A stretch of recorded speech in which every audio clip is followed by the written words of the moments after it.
Welcome to WDCE 90.1 FM. This is another Loud Rock interview series, and I'm here with Ray from Brick by Brick. How you doing today, Ray? Doing good. How are you? I'm doing very well. All right. So we are here today to talk about Brick by Brick's upcoming record, Hive Mentality. My number one question is, where the hell did you guys find time to put out another record when literally it hasn't even been a year since the last one, and I'm sure you guys have been touring? Well, it's the just being a blue collar band. Like we all have our main jobs and we all have our side hustles just to make extra cash, and we're constantly writing. We're constantly creating. There's really not a moment in time where we're not trying to discuss ideas for a song, a riff, a lyric, a little ditty here or there. It's just something that happens. And eventually it all comes together and we pop out a song. It's very meticulous, actually, the way that it just happens to come together. Like when we sit and we're like, all right, we're going to sit down and we're going to write this song. It never happens. We end up fucking shooting the shit. We end up drinking too much, and then it's a fucking party. But when we bring stuff to the table, it all comes together. It all coalesces, and it's perfect. Mm-hmm. So it's like, the normal, you figure an album cycle, 12 to 18 months is like the longevity of an album. And we're just trying to keep fresh. The last record that we put out on Fast Break didn't get a lot of traction. There wasn't a lot of, it happened. The ball got dropped on it pretty much. Mm-hmm. There wasn't enough done for it. Nobody's fault.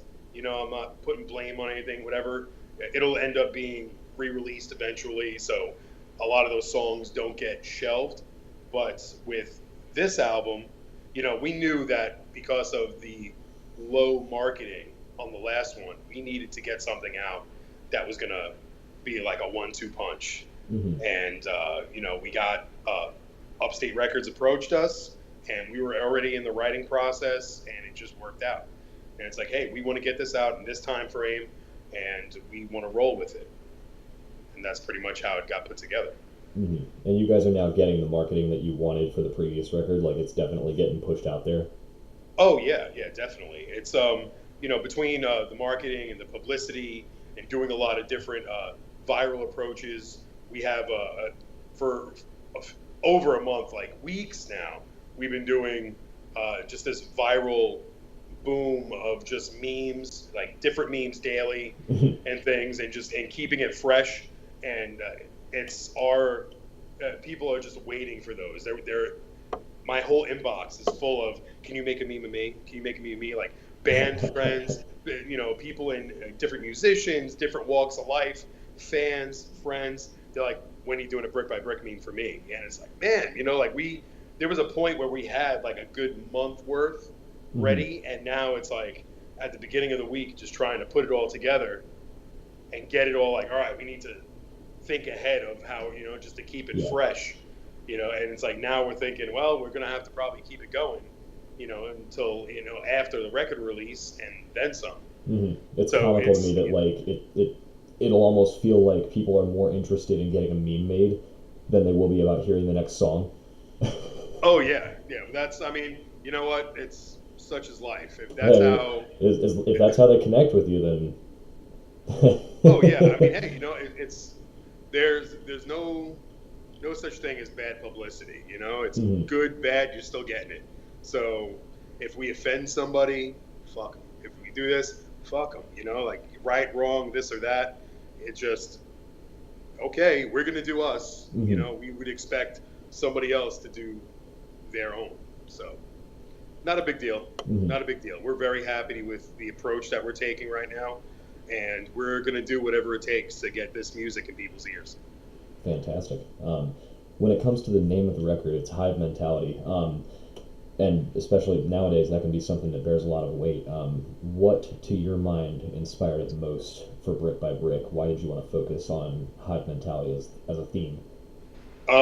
We, as a whole, are just sickened by society, by the way this world is, by the approach of everyone's sensitivity. And hive mentality is the ideal of uh, nobody's thinking for themselves. Everybody is running with the pack.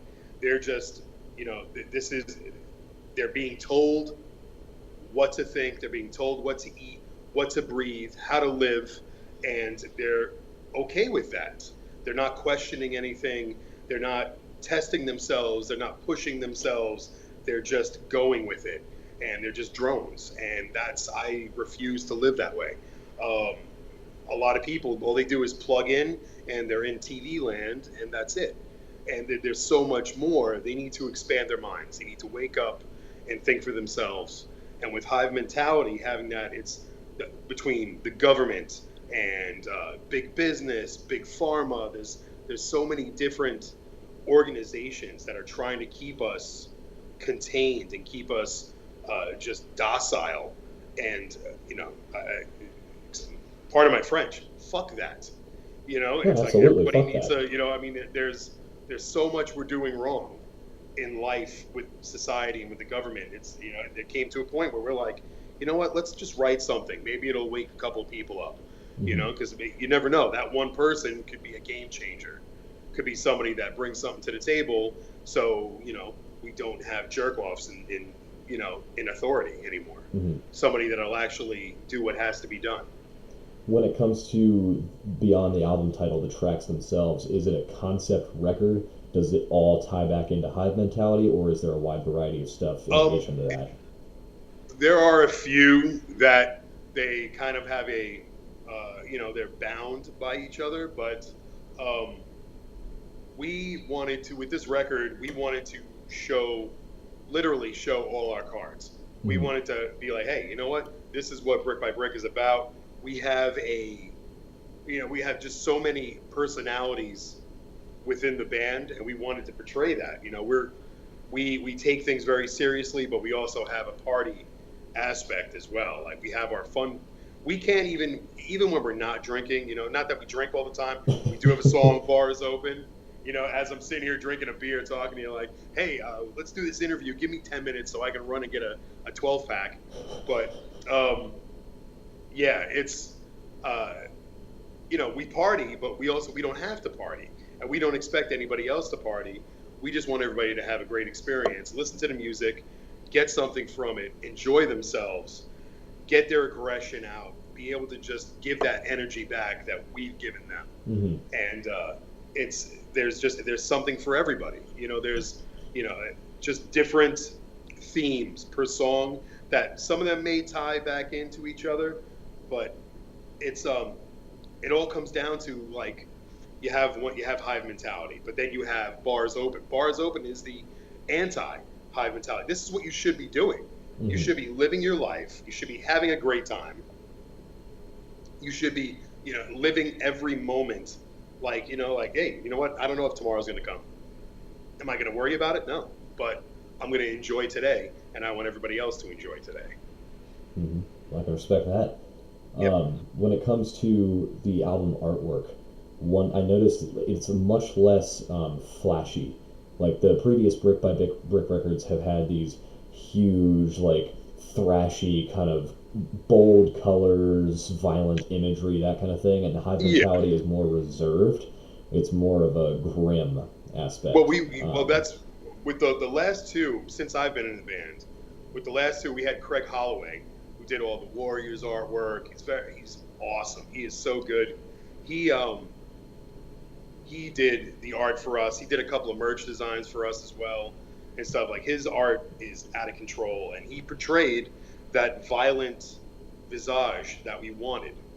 And with this album, we wanted something that was a little more intelligent, made you think a little more. It wasn't just the blood and violence. It's the sheep, and it shows the sheep, but it's also the wolf in the sheep's clothing. It has the mentality with the businessman, like the politician pulling his mask off, and there's a demon under there. That's exactly how it is. Mhm. Whether it's being literal or not. These people that are in power are evil, in every meaning of the word. And we wanted artwork to portray that, to show that, these people they're not on board. They're not with us, and they're not looking out for the majority's best interest. And that's, that, like, it ties back into Hive Mentality and into the song. And that's exactly, chances are everybody around you is being fake to themselves, fake to everybody else around them. And they're just not genuine. And to have a genuine mindset and being able to think for yourself and being able to stand up for what is actually right and good in this world is to go against the grain, not run with the hive. And like that kind of brings to my mind people who aren't civically active enough. They buy into that hive mentality that their actions, their vote doesn't matter. So that's just another facet of that. Yeah. Oh yeah, and that's the whole thing. Everybody needs to, whether they feel it counts or not, you're showing a presence. Whether it's, in my honest opinion, who knows if it's actually tallied properly, and anybody can say anything. Anything could be a lie. But showing your presence against something that you feel passionate about is, that's a vote on its own. When it comes to you, so you did say that this is your third record with Brick by Brick. Yes. What drew you personally to Brick by Brick to begin with?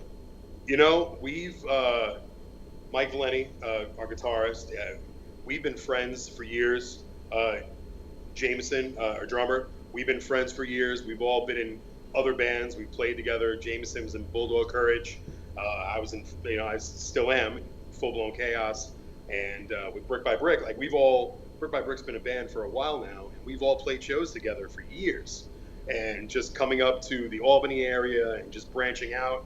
And when we would come up, it's, we would book one show. Let's say we booked a Friday night, in a specific area. Chances are we're getting a hotel room. We're spending the whole day together, drinking, eating, talking, having a great time. We always had a good camaraderie. So we had a show. We were all drinking, having a great time, playing. And I told Mike, I was like, hey, if anything ever happens, you need somebody to fill in. I was a big fan of the music. And I'm like, hey, let me know. I have some free time coming up. If you need somebody, let me know. Because I knew they had an issue with taking a tour because their old singer couldn't fulfill the dates. And I was like, well, if he's okay with it and he needs somebody to fill in, I'm available. So a couple months go by, I get a call, I have Full Blown's on hiatus. Everybody's got families, we're all working class. Everybody's got their kids, they got their wives, they got their jobs. And he asked me, he's like, hey, how do you feel about doing a run, doing this week with Madball out in Canada? And I'm like, oh, all right, cool, let's do it. Why not? Like, let's get it on. So I went in, I did one rehearsal with them, with some of the songs I knew already, and I tried to get my way through it. Pretty much, we had a great time. I barked my way through their sets, and even though a lot of the words I forgot, but I kept the rhythms going and everything, and we had a great time. And then the following week, they were like, hey, how do you feel about doing another couple of shows? Okay, well, how do you feel about just filling in for now? Okay, and that's pretty much how it happened. And then they were like, so when are you going to be permanent? And I was like, oh, well, why not? And Mike was, he didn't have to twist my arm much. He was like, hey, we have a good time. We're not the fun police. We're not a bunch of wet blankets. Let's make some good music and have a good time doing it. And, and if there's any one person that I want to see happy in this world, and that's Mike, because he is probably one of the most genuine giving people on the planet. And, I want that on record because he gets taken advantage of a lot by other people, and he will give the shirt off his back and bend over backwards for anybody. And, being able to come into Brick by Brick originally as a favor for him and for the band, it was an honor. Like, it wasn't even like it wasn't like a move on my point, like, oh, I'm joining a new band and this and that. No, it was definitely like an honor and a blessing together. So he's, the people you surround yourself with, it speaks volumes. Mm-hmm. Now, speaking of the people that surround you, and the fact you said you come from New York, do you come from a musical family? Have you always been singing or playing instruments, or was this a newer development? Well, one of the things, it's funny is that when I was in elementary school, my music teacher, her name was Mrs. Jamis. She told my mom that I couldn't hold a note if it had a handle, and she was our chorus teacher. I still tried. I ended up doing orchestra all the way through junior high school and high school. I played viola, cello, violin. I have my mother's cousin is Neil Sedaka. So he, back in the 50s and everything like that. I was going to say, the name sounds familiar. He did Happy Birthday, Sweet 16, Calendar Girl, Laughter in the Rain are all his songs. Like, if you look them up, it's bing, like very, like, you'll hear them in like movies and commercials. You'll have that late night, time life, music gives you, like whatever the hits are and things, and that's, he is in the family. We're never close, but, there's definitely a love for music that has always been there. Like, and my mother would play Beatles, and I hated the Beatles for years because she would just constantly force feed me Beatles, Simon and Garfunkel, and John Denver. And I love John Denver now. Now it's like I hear it and I'm like, it makes me nostalgic. So it's like there's always been a very big, heavy musical influence. I think that everybody has that band that once they get older, that band or artist that once they get older they appreciate it. For me, embarrassingly and unfortunately, it's Jimmy Buffett, because my parents were both parrot heads. So as I've grown older now, I'm like, I can actually appreciate some of his lyrics now. He's still a shit guitarist, but he's got some good stuff to say. Indeed. Yeah, that's true. The Beatles, Beatles haven't wore on me. I'm like, man, I'm still not a Beatles fan. I'll take the Stones any day over the Beatles. But John Denver, Simon and Garfunkel, all day, love it. So when it comes to Hive Mentality, just kind of wrapping up this interview, what else do people really need to know? Because we know we've got the release date, it'll be in the tagline. We know you guys are going to be doing a lot of shows in support of it, so we'll make sure and share those. But what's something about the record people might not know? You know what? We put a lot of ourselves into it. There are a lot of people that go into the studio, and as a band, they'll collectively get together and be like, all right, let's write this and let's write that. And they cater to what is trendy. They cater to what is popular at the time, and they're not being true to themselves. With this album, this is 100% brick by brick. It's 100% all of us personally, as an entity, as a joint unit. It's our ideals. It's our overall personality. We're very serious people, but we're also very fun people. We're concerned about the world and the way things are right now. We want longevity. We want people to succeed. When we see people succeed, that fills us with joy, because you know what? Somebody made it. Maybe we can make it too. And that's a mentality. More people need to pick each other up, and a lot of people don't. They get jealous of the next man, and that's not how to live. And with this album, we put a lot of ourselves into it. Like Bad Sign. Bad Sign is just, that has a lot to do with me.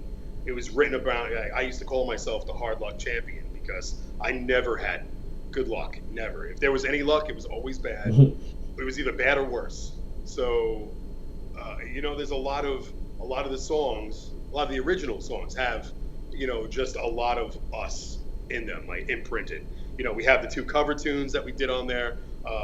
Motorhead cover Iron Fist, which is probably one of the best, Motorhead songs out there, in my opinion. A lot of bands have covered it, and I think the best cover of it, Ringworm did, but I think we might be a close second outside of outside of Motorhead themselves. But and then we did Skid Row cover also, which we had a blast doing. We wanted, like, let's do something really fun that pretty much just kick the chair out from anybody. And we rehearsed it a couple of times, and it's really hard not to just die laughing because of the song. So and it's a lot of our influences as well. So we pulled what we like, and we just made an album, and we're 100% behind it, and we want everybody else to get that same pump that we do when we hear it, when we play it. Yeah. Well, the passion shines through. You guys are clearly dedicated and cannot wait to get this out to people. So we will obviously be airing it for you guys. Ladies and gentlemen, this has been WDCE. You got Ray here from Brick by Brick. I'm your shepherd for the Friday Funeral, which I guess, no, never mind, is defunct now. I don't have that show anymore, but I'm still your Loud Rock director. So, you guys have yourselves a wonderful evening. Thanks for tuning in.